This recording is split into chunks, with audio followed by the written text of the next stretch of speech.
कुगुरु का स्वरूप एवं कुदेव, ये दो स्वरूप हमने कल की कक्षा में पढ़े हुए थे। हमने उसमें जाना था कि जो राग द्वेष इत्यादि से युक्त हैं, धन पैसा इत्यादि रखते हों, वस्त्र इत्यादि पहनते हों, ये किसकी कोटि में आते हैं? कुगुरु की कोटि में आते हैं। एवं और भी एक पहचान जानी थी हमने कि जो ऐसा भेष धारण करते हैं कि हम जहाँ देखते हैं कि बाहर कोई अपने शरीर को सजाए हुए है या फिर कुछ अपने शरीर पर लगाए हुए है, तो ऐसे जो विभिन्न प्रकार के जो देखने में आते हैं बाहर, वह क्या कहलाते हैं? कुगुरु की कोटि में आते हैं। सच्चे गुरु कौन के बतलाए थे? सच्चे गुरु बतलाया था जो 28 मूल गुणों का पालन करते हों एवं निर्ग्रंथ हों। निर्ग्रंथ क्या? परिग्रह से रहित हों, उनके पास में पिच्छी कमंडल के अलावा कुछ भी ना हो, वह क्या कहलाएंगे? सच्चे गुरु कहलाएंगे। उसके बाद समझा था हमने सच्चे देव के बारे में। सच्चे देव कौन होते हैं? जो आया था कि जो सच्चे कुदेव के बारे में। कुदेव कौन कहलाते हैं? कुदेव का लक्षण आया था जो राग आदिक से युक्त, राग द्वेष से क्या हो? मलिन हो। राग द्वेष रूपी मल से कैसे हो? मलिन हो। राग करते हो किसी विशेष से या फिर किसी विशेष से द्वेष करते हो, तो वो क्या कहलाएंगे? कुदेव कहलाएंगे। और क्या लक्षण जाना था? जो अपने स्त्री इत्यादि के द्वारा पहचाने जाते हो। जो किसके द्वारा पहचाने जाते हो?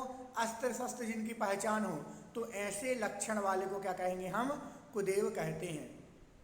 और भी इसके बाद हम क्या करते हैं? हम अपने ही, आज हम जैन हैं मान लो, है ना, उसके अलावा माना कि हम अन्य मत को नहीं मान रहे, ठीक है, नहीं मान रहे, फिर भी अपने आप को क्या कहते हैं? मैं सम्यक दृष्टि हूँ। ठीक, कैसे कह दिया? क्यों कह दिया? क्योंकि हमने क्या किया? सिर्फ सच्चे देवशास्त्र गुरु को माना, तो ठीक है। लेकिन यदि आप ये कहोगे कि अन्य मत को तो नहीं मान रहा हूं मैं, लेकिन जैन होकर के भी क्या क्या करते हैं? क्या क्या करते हैं? किन किन को मानने लगते हैं? जो जिनको नहीं मानना उनको भी मानने लगते हैं हम। कहीं पद्मावती की पूजन करने लग रहे हैं, कभी यक्षों की पूजन करने लगते हैं, तो ये सब भी अनुचित है, उचित नहीं है। क्यों नहीं है उचित? क्योंकि जब हमारे लिए सीधे भगवान से कांटेक्ट है, तो फिर आगे आजू बाजू वाले देवी देवताओं से क्या करना है? सीधे हम तो किन के भक्त हैं? भगवान के, अरिहंत भगवान के भक्त हैं। तो अब जब अरिहंत भगवान के हैं, तो हमारे लिए दूसरी जगह जाकर के क्या करना कि नहीं, उनसे नीचे देवी देवताओं को क्यों पूजना? स्पष्ट कहा कि जो जो देव हैं उनके लिए पूजना, उनकी पूजन करना, उनकी आरती करना, ये सारी के सारी चीज़ें मिथ्यात्व की कोटि में आती हैं। तो आप यदि उनको पूजते हैं, उनकी भक्ति करते हैं, कुछ भी करते हैं, तो वह सारा का सारा आपका क्या हो जाएगा? मिथ्यात्व में आएगा। आप लोग कहते हैं, कई लोग कहने लगते हैं कि ये मान लो पद्मावती, धर्मेंद्र हैं, इनने क्या किया? एक उपकार किया भगवान के ऊपर, बहुत बड़ा उपकार किया। लेकिन मुझे ये बात बताओ जरा, भगवान जब पार्श्वनाथ भगवान थे, उनके पास कितनी शक्ति थी? उपसर्ग हो रहा था तभी उन्होंने रक्षा करने का भाव आया ना, तो उनके पास कितनी शक्ति थी? पार्श्वनाथ भगवान के पास बहुत अपार शक्ति थी। तो वो भी तो चाह सकते थे, वो भी तो 63 रिद्धियों के धारी थे। एक केवल ज्ञान नहीं था, अभी केवल ज्ञान भी हो जाता, लेकिन 63 रिद्धियों के धारी तो थे। उसमें से एक रिद्धि ऐसी भी होती है कि इतनी शक्ति होती है उसमें कि तीनों लोगों को लटपट कर दूं। इतनी शक्ति होती है कि यदि किसी व्यक्ति से कह दिया कि जा तू मर जा, तो मर जाएंगे। तो इतनी शक्ति होने के बाद उन्हें क्या जरूरत पड़ी? उन्हें कोई जरूरत नहीं थी, बस वो तो अपनी भक्ति के वशीभूत आए थे कि भाई पूर्व जन्म में उनके ऊपर उपकार किया था, इस वजह से वो यहाँ पर आए हुए थे। तो ये जो हम सोचते हैं कि भगवान के उन्होंने उपकार किया, ठीक है, भगवान स्वयं इतने शक्तिशाली थे, वो भी तो अपना कर सकते थे, लेकिन नहीं, वो क्या करते थे? वो तो अपना स्वयं का कल्याण करने के लिए ही क्या कर रहे थे? बैठे हुए थे शांत कि भाई यदि मैं उससे द्वेष करूंगा तो उनको भी फिर कर्म बंद हो जाएगा, वैसे ही तो बहुत मुश्किल से कर्म छूटते हैं। तो ऐसा सोच करके ये मत सोचो कि हम उनकी पूजन करेंगे तो भगवान प्रसन्न होंगे, बिल्कुल भी नहीं प्रसन्न होंगे।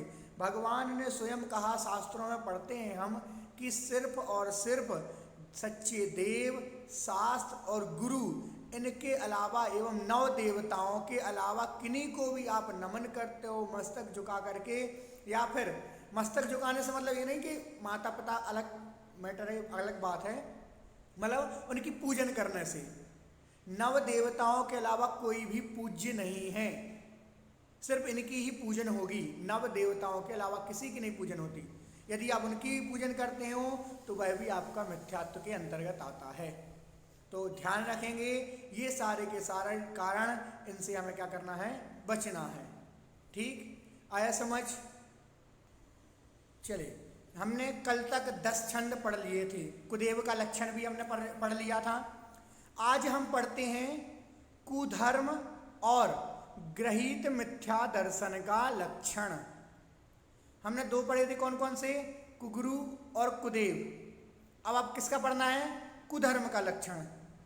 रागादि भाव हिंसा समेत दर्वित त्रस थावर मरण खेत, जे क्रिया तिने जानौ कुधर्म, तिन सरधे जीवे लहे असर्म। रागादि भाव हिंसा समेत दर्वित त्रस थावर मरण खेत, जे क्रिया तिन्हें जानौ कुधर्म, तिन सरधे जीव लहे असर्म। क्या कहा, ऐसा धर्म, कैसा धर्म, जो किसकी बात करता हो, राग आदि भाव हिंसा समेत, जिस धर्म में राग को बढ़ाने वाली बातें की जाएं, जिसमें हिंसा का उपदेश दिया जाए।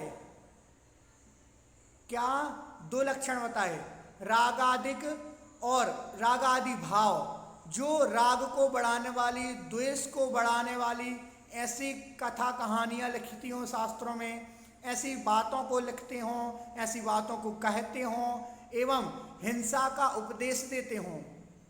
कैसा, हिंसा का उपदेश देते हों, हिंसा करने के लिए बाध्य करते हों, ऐसा धर्म। उसके बाद क्या कहा, दर्वित, द्रव्य हिंसा का, द्रव्य हिंसा अर्थात मारने का किसी जीव को, दर्वित अर्थात द्रव्य हिंसा का, त्रस थावर मरण खेत, त्रस जीवों को, थावर अर्थात स्थावरों को, मरण अर्थात घात करने का, खेत अर्थात स्थान हो। जिन शास्त्रों में, जिन धर्मों में त्रस हिंसा, स्थावर हिंसा, जीवों को मारने का, राग द्वेष करने का एवं किसी जीव की हिंसा करने का उपदेश हो, वह धर्म कुधर्म कहलाता है। ठीक, जे क्रिया तने जानऊ कुधर्म, ये सारी की सारी क्रियाएं जहां पर देखने को आपको मिलेंगी। कौन कौन सी क्रियाएं मिलेंगी देखने के लिए आपको? पहला क्या, राग द्वेष को बढ़ाने वाली कथा कहानियां मिलें, कि कोई राग की कहानियां बता रहे हैं विशेष, कोई द्वेष की कहानियां बता रहे हैं। हमारे शास्त्रों में क्या होता है, हम अपने शास्त्रों में देखते हैं, क्या धर्म में देखते हैं कि यदि कोई कथा कह रहे हैं तो उसको बाद में ले जाकर के कहाँ पहुँचती है वो कथा कहानी? वो कहानी पहुँचती है उसके वैराग्य पर, उनके वैराग्य पर वो कथा कहानी पहुँचती है कि इन्होंने इस प्रकार से सारा जीवन ये सब किया, लेकिन अंत समय में क्या कर लिया, वैराग्य को धारण कर लिया। तो ये ठीक है, लेकिन यदि सिर्फ राग राग राग, द्वेष द्वेष द्वेष ही की बातें हों कि आज इसको मारा, उसको मारने से ये हुआ वो हुआ, तो जहाँ पर ये राग द्वेष वाली बातें होती हैं वो कुधर्म की कोटि में आता है। हिंसा समेत किसी जीव को मारने का, हिंसा से युक्त, हिंसा से कैसा हो, हिंसा से युक्त हो, जो हिंसा को करने वाले हों, ऐसे धर्म का उपदेश जो जहाँ से मिलता हो वो कुधर्म है। कि हिंसा की बात कर रहे हों, कोई भी कार्य करो जिसमें अहिंसा की बात ही ना हो, अहिंसा शब्द ही ना जानता हूँ, वो कुधर्म की कोटि में आएगा। द्रव्य हिंसा, द्रव्य हिंसा क्या होती है, एक भाव हिंसा एक द्रव्य हिंसा। भाव हिंसा भावों से मारना, भावों से किसी जीव की हिंसा करना। द्रव्य हिंसा सीधा उसका घात करना। तो जहां पर द्रव्य हिंसा की बात हो, द्रव्य हिंसा को बढ़ावा दिया जाता हो, हम देखते हैं इस समय, अभी देखो कुछ दिन पहले ही एक ऐसा उनका किसी विशेष का त्योहार आया था, तो नाम नहीं ले रहा, ऐसा विशेष त्योहार आया था, उसमें क्या था, बिल्कुल पंचेंद्रिय जीवों की हिंसा कर देते हैं। लेकिन ये ही तो कुधर्म है। उसके अलावा और भी जो भी किसी जीव की हिंसा करता है वो कुधर्म की कोटि में आता है। मरण खेत, मरण का स्थान जहाँ पर हो, ये सारा का सारा कुधर्म की कोटि में आता है। ये क्रिया तिन्हें जानहु कुधर्म, ये जो सारी क्रियाएं हैं इनको कुधर्म जानना चाहिए। तिन श्रद्धें, जो इन पर श्रद्धान करता है, सो लहे जीव असर्म, जीव लहे असर्म, जीव अर्थात जो भी उनको मानेगा वो असर्म अर्थात अनंत दुख को प्राप्त करेगा। जिंदगी भर, सारे जीवन भर दुख को ही प्राप्त करता रहेगा। कौन? जो इन सारे से युक्त धर्म को मानेगा। ठीक, ये हुआ आपका किसका लक्षण? कुधर्म का लक्षण। फिर से एक बार थोड़ा सा समझें, जिसमें राग द्वेष वाली कथा कहानियां अधिक हों, राग द्वेष को बढ़ावा दिया जाता हो, साथ ही हिंसा के युक्त बातें होती हों, हिंसा का कार्य होता हो, द्रव्य हिंसा होती हो, त्रस स्थावर की हिंसा होती हो, मरण, जो जीवों का मरण में कोई विचार नहीं करता, दया करुणा भाव नहीं रखते, ये कुधर्म की कोटि में आता है। या कुग्रहित मिथ्यात्व जान, अब सुन ग्रहित जो है अज्ञान। इनको क्या जानना चाहिए? किनको? हमने ये जो सारे तीनों छंद पढ़े हुए हैं, कुगुरु, कुदेव, कुधर्म, ये जो तीनों के तीनों छंद हमने पढ़े हुए हैं, ये सारा का सारा क्या है? ग्रहित मिथ्यात्व है, कि इनको मानना। किसी ने कहा और हम उनको मानने लगे, तो ये क्या हो गया? ग्रहित मिथ्यात्व जानना चाहिए। अब सुन ग्रहित जो है अज्ञान। अब इसके बाद में और आगे भी मिथ्यात्व अज्ञान के बारे में कहेंगे, तो उसका वर्णन हम पढ़ते हैं। सभी के लिए यहाँ तक समझ आया? एक बार भावार्थ पढ़ते हैं। राग द्वेष रूप भाव हिंसा से युक्त जो क्रियाएं हैं, मतलब कैसी क्रियाएं हों? राग द्वेष भाव हिंसा से युक्त जो क्रियाएं हों। हमारे धर्म में होती हैं क्या क्रियाएं? बिल्कुल नहीं होती। ये सब क्रियाएं कुधर्म हैं। इस प्रकार कुगुरु, कुदेव और कुधर्म में जो जीव श्रद्धा रखता है वह अज्ञानी जीव सदा दुख पाता है। इसे ही ग्रहित मिथ्यात्व समझो। अब ग्रहित मिथ्या दर्शन को क्या है उसे सुनिए, अर्थात उसको सुनेंगे, कहेंगे। ठीक, आया समझ में सभी के लिए?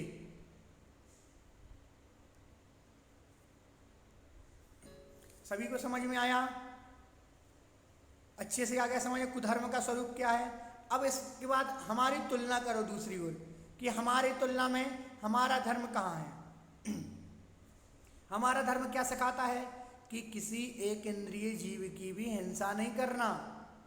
और दूसरी ओर क्या सिखाते हैं? जीवों की हिंसा ही करना सिखाते हैं। तो उचित क्या है? किसी जीव को मारने का हक हमें है क्या? नहीं है। क्यों नहीं है? वह अपना जीवन जी रहा है, आप अपना जीवन जियो।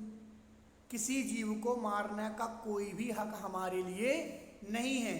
तो यदि जो हिंसा करता हो, जो यदि मानता हो, जो मारेगा, जीव की हिंसा करेगा, तो वह भी कुधर्म में पहुंच जाएगा। इसलिए ऐसे इन धर्मों को नहीं मानना जहाँ पर हिंसा की बात हो, जहाँ पर राग द्वेष इत्यादि को बढ़ाने वाली बातें हों, एवं हिंसा में अहिंसा का किसी भी प्रकार से वर्णन ना हो, तो ये सारा का सारा किस में आएगा? कुधर्म की कोटि में आ जाएगा। ठीक, हमारे यहाँ देखो कितनी बातें बताते हैं कि यदि आप पानी भी व्यर्थ बहाते हो तो उसमें भी आपको हिंसा का पाप बताया है। अब एक इंद्रिय जीव जो दिख नहीं रहा है, उस जीव को भी मारने में हिंसा का पाप बताए, तो कितना उत्कृष्ट धर्म है, और कितना उत्कृष्ट चाहिए और क्या चाहिए अपने लिए, बताओ। इतना महान धर्म आप जरा एक बार चिंतन करना इसके कर्म सिद्धांत पर, कि किस प्रकार से ये हमारा सारा का सारा एक कर्म सिद्धांत का वर्णन कितने सुंदर तरीके से देते हैं कि कर्म, कैसा कर्म करो उस प्रकार से फल मिलता है, किस प्रकार से कर्म बंद होता है। ये सारा का सारा वर्णन पढ़ो, जब जाकर के बहुत अच्छा श्रद्धान होगा। कल पूछ रहे थे ना कि श्रद्धान कैसे होता है। श्रद्धान ऐसे ही होगा कि आप यदि अपने धर्म के वर्तमान युग के शास्त्रों को पढ़ो, वर्तमान युग के शास्त्रों में कथा कहानियाँ मिलती हैं, बहुत सारे आपके जीवन से संदर्भित भी कहानियाँ बहुत सारी मिल जाती हैं, तो उसको पढ़ने से क्या होता है, उससे ही श्रद्धान बढ़ता जाता है धीरे धीरे। इसलिए बिल्कुल पढ़ना ही पढ़ना चाहिए। क्यों? यदि आपको अपना श्रद्धान बढ़ाना है, सम्यक दर्शन बढ़ाना है, तो आपको ये शास्त्रों का स्वाध्याय बहुत करना चाहिए। ठीक, ये हुआ हमारा 3 विषय कंप्लीट हुए। कौन से? कुगुरु, कुदेव और कुशास्त्र, इनके बारे, कुधर्म के बारे में। इन तीनों का हमने लक्षण पढ़ लिया। अब उसके बाद में हम जो गृहीत मिथ्या दर्शन होगा उसके बारे में हम पढ़ेंगे। किसी की कोई जिज्ञासा है क्या? तो शीघ्रता से हैंड रेस करें। नहीं है, किसी की कोई जिज्ञासा नहीं है। क्या है? ग्रहीत मिथ्या ज्ञान का लक्षण। यहाँ तक 12 नंबर छंद हो गया था। 12 नंबर एक ही पंक्ति में दिया हुआ है, यहाँ पर 13 नंबर। ग्रहीत मिथ्या ज्ञान का लक्षण। एकांतवाद दूषित समस्त विषयादिक पोषक अप्रशस्त कपिलादि रचित श्रुति को अभ्यास सो है कुबोध बहुदेन त्रास। एकांतवाद दूषित समस्त विषयादिक पोषक अप्रशस्त कपिलादि रचित श्रुति को अभ्यास सो है कुबोध बहुदेन त्रास। क्या कह रहे हैं? एकांतवाद दूषित समस्त, ऐसे ग्रंथ, ऐसे शास्त्र ज्ञान के बारे में बता रहे, ज्ञान प्राप्त करने के उन साधनों के बारे में भी, ऐसे जहां पर एकांतवाद की बातें हों। एकांतवाद की बातें कैसी हों? मतलब हटी हो जाते ना, हट पकड़ के बैठ जाते कि एक ही बात है, नहीं। अब एक उदाहरण बताते हैं। उदाहरण के तौर पर समझें कि जो एकांतवाद करते हैं अनेकांतवाद क्यों कहते हैं? एकांतवाद क्या है? मान लो एक गिलास पानी हमारे पास में है।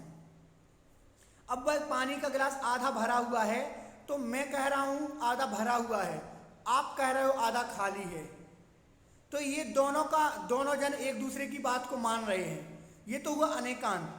लेकिन मैं यदि ये कहने लगूं कि नहीं आधा गिलास भरा है, आप कहो आधा गिलास खाली है, नहीं मैं कहूँगा आधा गिलास भरा है, मतलब अपनी अपनी बात, एक ही बात पर अड़े रहना, तो ये कहलाएगा एकांतवाद। और आज एकांतवाद का इतना अधिक प्रभाव फैल रहा है, ये भी मिथ्यात्व की कोटि में आता है। तो इसलिए उस एकांतवाद से बचना चाहिए यदि अपना स्वयं का कल्याण चाहते हैं तो। इसलिए एकांतवाद से बचो। एकांतवाद दूषित समस्त, जो एकांतवाद से दूषित हैं, समस्त विषयादिक पोषक अप्रशस्त, पोषक अर्थात पुष्ट करने वाले हों। किसको? विषयादिक, पांचों इंद्रियों के विषयों को, जो पांचों इंद्रियों के बारे में, मतलब सुख के बारे में बताए। हमारे धर्म के शास्त्र क्या बताते हैं? कभी स्पर्शन इंद्रिय को भी कष्ट दो थोड़ा सा। कैसे कष्ट दो? थोड़े से गर्मी में बैठो, सर्दी में बैठो, मतलब अपने इंद्रियों के वशीभूत हो जाओ, मतलब वशीभूत नहीं होना है। कैसे? हमारे साधुओं को देखो, हमारे साधु कैसे गर्मी सर्दी सहन करते हैं, भोजन बिना स्वाद का ही भोजन करते हैं, बिना नमक तेल इत्यादि का भोजन करते हैं। तो ये पांचों इंद्रियों को जहां बढ़ावा दिया जाता है, पांचों इंद्रियों को जहां पोषण किया जाता है,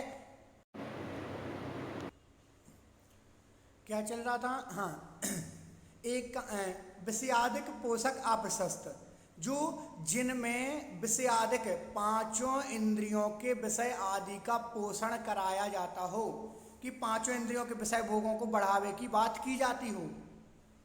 एवं कपिलादि रचित श्रुत को अभ्यास, जो भी कपिल आदियों के द्वारा बनाए हुए, कुधर्मियों के द्वारा बनाए हुए, कुगुरुओं के द्वारा बनाए हुए शास्त्रों को, श्रुत को अर्थात शास्त्रों का जो अभ्यास करेगा सो है कुबोध, ग्रहीत मिथ्या ज्ञान बहुदेन त्रास, वह बहुत हमें क्या दुख को देने वाला है। फिर से समझें एक बार, एकांतवाद, गृहीत मिथ्या ज्ञान के बारे में बता रहे हैं कि गृहीत मिथ्या ज्ञान क्या है। गृहीत मिथ्या ज्ञान क्या है? जहां पर एकांतवाद की बातें हों, एक पक्ष ही रखा जाता हो, सबके पक्ष नहीं रखो। ऐसा होता ना कि कहीं कहीं पर एक हठी हो जाता बैठ कर के, नहीं मेरी ही बात चलेगी, किसी की सलाह नहीं लेना, किसी से कुछ समझना नहीं, तो ये वाली बात, तो एक ही बात ना चले। दूसरा, विषयादिक पोषक अप्रशस्त, जहां पर विषयों का पोषण कराया जाता हो, खोटे क्या विषयों को बढ़ाने वाली बातें करती हों, पांचों इंद्रियों को बढ़ाने वाली बातें जहां होती हों वो। एवं जो कपिलादि रचित सुक्त को अभ्यास, जो कुगुरुओं के द्वारा रचे हुए शास्त्र हैं उनका जो अभ्यास करता है सो है कुबोध बहुदेन त्रास। वह क्या है? वही मिथ्या ज्ञानी है, वही मिथ्या ज्ञान है जो इनका पोषण करता है, जो इन सारे लक्षणों को मानता है, वही मिथ्या ज्ञान जानना चाहिए। बहुदेन त्रास, बहुत दुख देने वाला है, जो एकांत पक्ष से दूषित है और जो विषय वासनाओं के पोषक होने से निंदनीय है। ऐसे रागी द्वेषी अज्ञानी जनों के द्वारा रचे गए शास्त्रों का अध्ययन करना गृहीत मिथ्या ज्ञान है। यह बहुत दुख देने वाला मिथ्या ज्ञान है। ठीक आया समझ में? ये हो गया क्या? गृहीत मिथ्या ज्ञान। ठीक, और किसी को कुछ समझ में ना आया हो यदि, यही तो फिर पुनः समझाएं।